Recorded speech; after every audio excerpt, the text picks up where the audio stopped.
All right, and welcome to Bad Guy Wrestling. This is our Wrestle Recap for the Rumble Royal. So thank you for tuning in here and taking a look at what I have to say and think about this. I'm a wrestling enthusiast, but at first and foremost, I want to be entertained.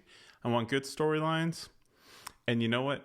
I don't care what anyone deserves. You know what we deserve is good storylines. So that's really what I'm about. I'm about entertainment, originality, and just having a good time here. And so, welcome to my studio. We're in progress setting up. You'll see the cables everywhere. So hopefully, if you're watching throughout the videos here, you'll start seeing me putting it together as with this new house and everything like that. So let's get into it here. So this is the recap of the Royal Rumble. And I gotta say, it was very entertaining. I liked it. It was one of my favorites in a long time. And so kind of fallen away from WWE for a little bit in the last year or so, just because it was kind of getting bad and AEW was getting so much better. But damn, this was a good one. The whole pay-per-view wasn't as great. There were some low points in it, but the Royal Rumble, especially the men's Royal Rumble, was awesome. There's always multiple storylines, you know. Gunther going throughout it, almost getting to the very finish here. He was the final two, starting at the one. McIntyre feuding several times through with Gunther, with Karrion Kross, and stuff like that. Teaming up with Sheamus and him getting his spot with the 12 beats of the bell rung on Miz, and then the Miz and the Gargano angle that was continuing over. New Day, the Kofi spot, of course. So let's talk about the Kofi spot. Was that a botch? I don't know. Maybe. Kind of seems like it because the announcers were getting into it. He gets knocked off, and it looks like Xavier's kind of pointed the chair right in the right spot. But I'm assuming he might have hit the table a little too hard. So, you know what? I'm not even worried about it because I was never the biggest fan of like the whole like jumping around just to be eliminated again thing. So it was fun, but at the same time, I think it's kind of time to put it to a rest. So Kofi hits the thing, 1 foot still on this chair that he lands on. The rest of his body's laying on the floor. But so it's done. It's good. It doesn't come back into the match. He's laying out there just like Baron Corbin later when Brock enters. So that was nice. And then you have Edge arriving in there, Beth Phoenix and everything as well. So there was a nice little storylines in there. But let's get into some of the main parts. Gunther, Cody Rhodes, Seth Rollins, kind of the main guys in the end. And then you had some surprises with Brock Lesnar. He comes back. Bobby Lashley comes in there, eliminates him after Lesnar had really kind of put a hurting on everyone in the ring for a little bit, as you would expect. But Bobby Lashley, look, he's going in there and hunting down Brock Lesnar. I mean, Brock doesn't get hunted very much. That's for sure. He's doing the hunting. So it's a continuation. I mean, they already started the storyline here recently. Excited to see where that goes. So good. Another these diverse storylines happening through the Rumble. It was not boring at all. I'm very happy with it. Logan Paul, I mean, that's a bad guy right there. Homage to the bad guy wrestling here, and the bad guy himself, Scott, Razor Ramon, and Scott Hall there. So yeah, we like him, and but it's really the bad guy wrestling's because I love heels. It's the most interesting part. And Logan Paul, going back to this, is he's a superstar in the making. I mean, God, dude's got massive heel energy. It's just amazing. Love him or hate him, you're probably watching him, and then that's the thing. The guy understands what it means to be hated in real life, not just as a wrestler. So he's translating that, and he's got athletic ability, which is amazing. So that is, to me, what the makeup of a superstar wrestler here is. Can you entertain? And I think he can. I think he can do a really good job. That spot with Ricochet there, they both jump from opposite ends and boom, smack right there in the middle. That was impressive. I mean, you expect that out of Ricochet, but man, he is just really. I mean, even with this Roman Reigns match and everything, wow. That guy, if he keeps with he's probably gonna be a world champ. So that's awesome. But the ending of the Royal Rumble, like it teased Cody continuing the feud with Seth Rollins, and great. They did the whole back and forth finishers and that kind of thing. But Gunther, I mean, this guy, damn, he lifted up this ending. I mean, it was like a match at the very end of the Rumble. It was like almost like a singles match right at the end.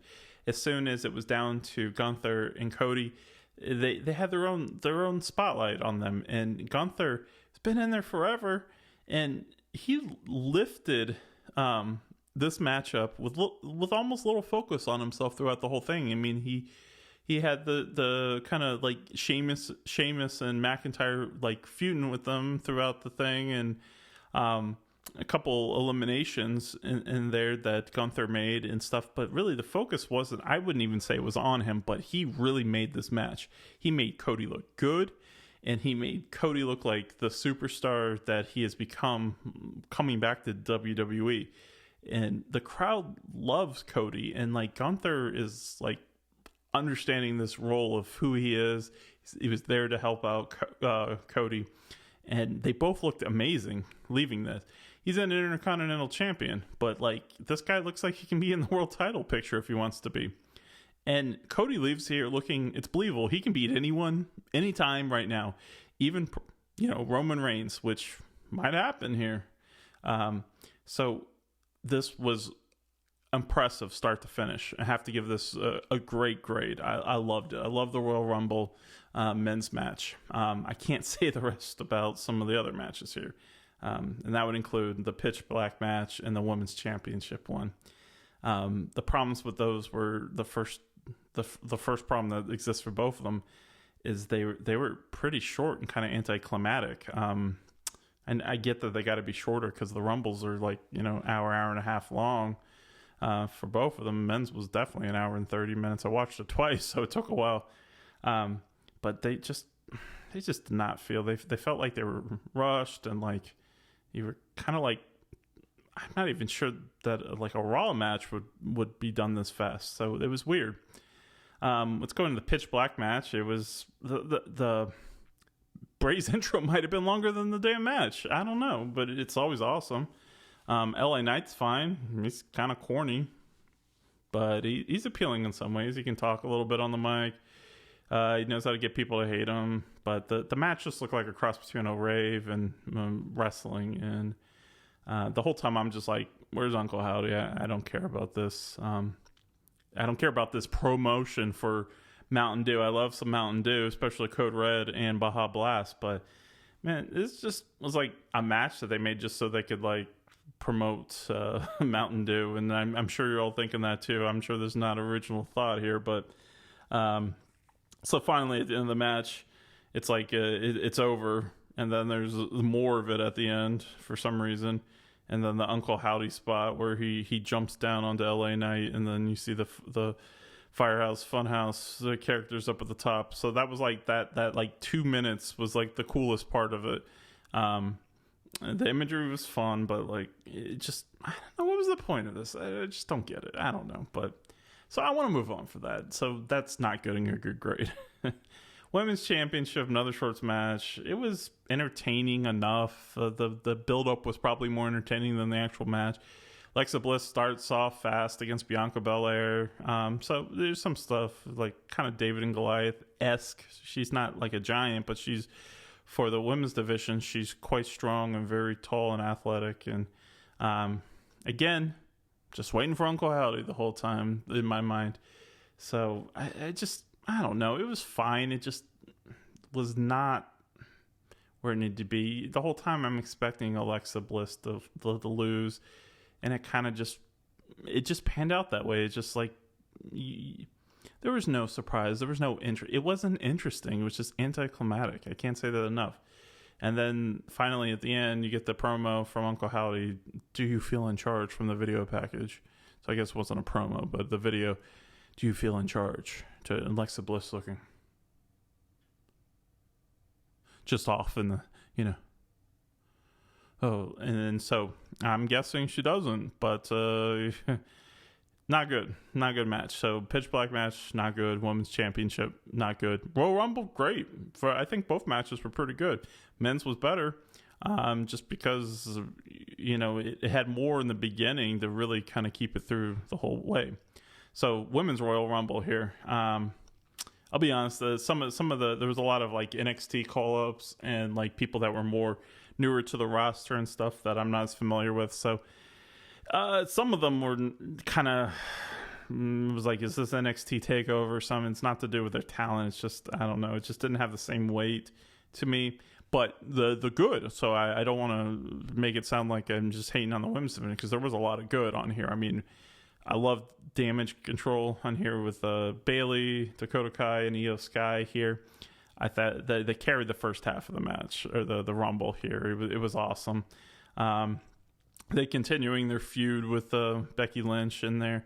So Becky Lynch kind of gets eliminated fairly fast for her, just because of the ongoing rivalry with Bayley and whatnot. So it's kind of good continuation there. That you got this new Asuka look, which I looked up. Kana Asuka, I guess, is this like kind of evil, not evil, like a demented like clown kind of painting type thing. So we didn't exactly get the full taste of it yet, but it's intriguing. Everyone seemed to kind of be excited about it, so I'm looking forward. I think this will start develop over the next month or so, and I think it's good, because I'm hoping what this is a message of saying, like, I'm back in the main event picture, and I don't need promos to tell my story, and you're gonna take notice of me. It's my creativity, my persona, and stuff like that, which really tells the story. And then in this, we also have some returns here. We have Piper Niven, or AKA Doudrop, coming back and returning. We also have Nia Jax returning at spot 30, and within there, we have Chelsea Green returning. The internet champion, Zack Ryder's wife, but she lasted 8 seconds in there, so who knows if that was just a spot or something, or if she's actually going to be back. But within there, so there were some cool moments within here. Lacey Evans, I mean, I know this wasn't her return, but it's really kind of like first real look at this big look at this new kind of gimmick for her, which I'm liking way better than that I don't know, like a Miss America thing that she had going before. This is definitely a lot better. The Marine aspect of it, I'm digging this new one. Does she get a push off of it? Kind of hope so, yeah. And going on with that, really, I haven't even brought up yet the first entry here, Rhea Ripley, but she was awesome. And when Nia Jax returned, I thought, they did the whole like everyone collapse on her, and then she throws them off like it's some like anime or something like that. So I thought it was cool that they brought her back, and like I'm looking forward to it. A little corny-esque, but now, like I was saying before, now we got some big players that I think are going to be better is for that division, and it's going to really help. Who does Nia Jax go after now? Is she going after Bianca Belair? Or I assume she's going to try to get into a title picture soon. Or is she going after Charlotte Flair? I mean, I don't know. I don't care who it is, really, but we'll see what happens. I mean, it's kind of interesting that the women's division now has their own version of Giants. I mean, they already did for a while, but now we've got, like, with Raquel Rodriguez, who looked good, looked damn strong, Piper Niven and Nia Jax, and you've got some big people now in there, and so and then that is again like to go on, because like, who was the champion before this? We had Liv Morgan. Well, we had Ronda Rousey. Well, no, it was Bianca Belair, and I don't remember at this point. Like I said, some of this wasn't keeping my attention as much, but the Liv Morgan spots, I don't know. I don't know. She's attractive, but the spots and everything, it just don't. It's not working. But you know what is working? Rhea Ripley. That I did not like her when she first started on the main brands, and now I am a huge fan. Judgment Day is awesome, and so she wins the Rumble from the first spot. She is cocky, and she just, she did, like the announcer said, look like she was sitting on her throne, and that is what is up. I think it is perfect. I think it's going to work great. I think it's going to raise Judgment Day up. I hope it helps the remaining members of Judgment Day. Maybe if the Usos break up or lose their titles, maybe Judgment Day will hold them, and then we'll have Women's Champion, hopefully, and we'll have, tag titles. That would be awesome to really legitimize them, along with Dominic, which I don't care. He is hysterical now. This whole gimmick, he is the bad guy. He's not the bad guy, but he is now a bad guy, and it is hysterical, and it is entertaining, and I am just all about it. So enter the rise of Rhea Ripley. And so she was already, kind of a star and former world champion, but now she is looking to be back on top. And it's really captivated me. I think I love her image. I love everything about what's going with her right now. So I really want success with her, just because I think they can do some amazing things with her. It's not because anyone deserves it or anything. I don't care about that. But I think she, in Judgment Day story, is awesome. It just feels right. And it feels like stuff they can do for a long time with it. So, let's not even talk about Hardy. That was whack. Not good. Like, I think it's a little unfair to him too, maybe. Like, it just didn't sound good, first of all. Like, I don't know if it was, the mixing and stuff. It just sounded thin, the voice and stuff like that, with the recording is so thick and heavy and stuff like that. Just not good. And it was weird kind of being in the ring and whatnot. No, not good. So, yeah, it kind of joins the pitch black match and the women's championship. Not good. But the main event here, it says, so we're going to wrap this up with the main event and some final thoughts on this recap. Roman came out, Sammy, Paul Heyman, the Wise Men. KO comes out before that, so great on her final test for Sammy and whatnot. It was a good match. It was a really good match, I thought. I mean, kind of what you expect. It's a big pay-per-view, maybe the second or third biggest pay-per-view of the year. It's, how you determine it. SummerSlam, or if you go with Royal Rumble or whatnot.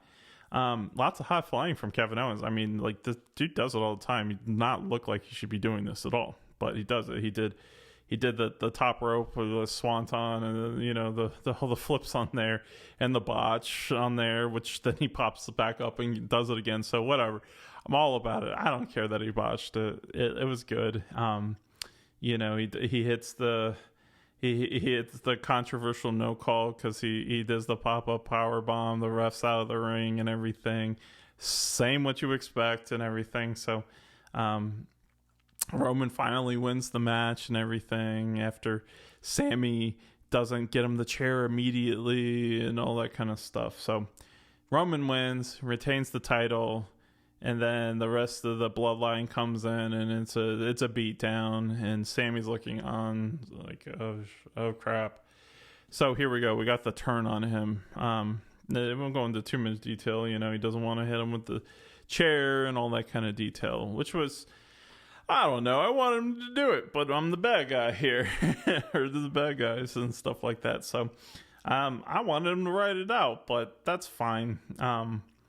But we got this whole thing, and it's going to set up. I'm wondering if Kevin Owens is going to team up with them now, and Jay walks out at the very end. So you get this a lot of like sense of like something big changes are going to be happening, probably leading up to WrestleMania, maybe within WrestleMania results as well. I mean, Roman doesn't need, he's a made man now. He doesn't need nothing. The Usos are made men too.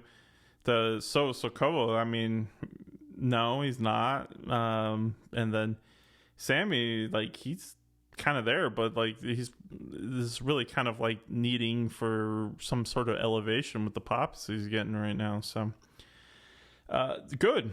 I really wish they could have kind of like kept it going for a while, because the Sammy Uso stuff is hysterical and great, but it looks like it's coming to an end, and now we're gonna have the conflict part of the story and then get to the resolution. So that all is the recap. Looking forward to Raw tomorrow night to see some of the solidify this stuff. So again, this is this is Bad Guy Wrestling, and this is the Wrestle recap from the Royal Rumble.